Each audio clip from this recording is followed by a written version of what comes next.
এবছর আমাদের আতা গাছে প্রচুর আতা ধরছে, মাশাআল্লাহ। গাছে অনেক আতা পেকে রয়েছে, হলুদ হয়ে গেছে। অসংখ্য আতা গাছে এখনো আছে। আমরা যথেষ্ট পরিমাণ খাইছি এবছর, ইনশাআল্লাহ। ওই যে আতা গাছে হলুদ হয়ে আছে,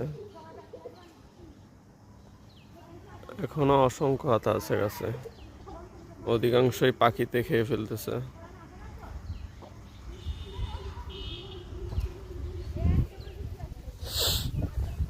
এই যে অসংখ্য আতা পাখিতে খেয়ে ফেলতেছে।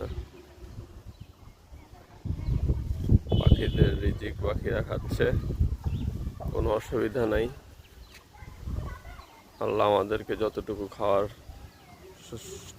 তৌফিক দিছে, আমরা ততটুকু খেয়েছি, আলহামদুলিল্লাহ। এখনো অনেক আতা আছে গাছে, অধিকাংশই এখন আর পারার মতো অবস্থায় নেই। অনেক উঁচায়,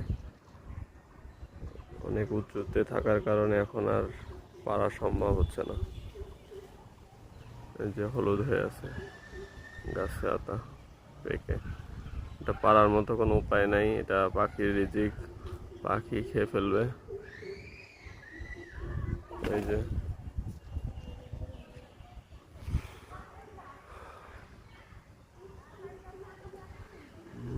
পাখিতে কত আতা খেয়ে ফেলে।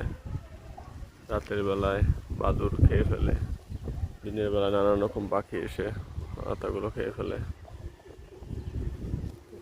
আমরাও খাইছি যথেষ্ট পরিমাণে এবছর আতা, ইনশাল্লাহ।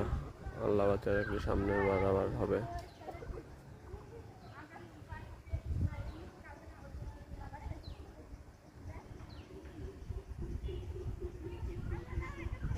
সব গাছে হলুদ হয়ে আছে আতা থেকে।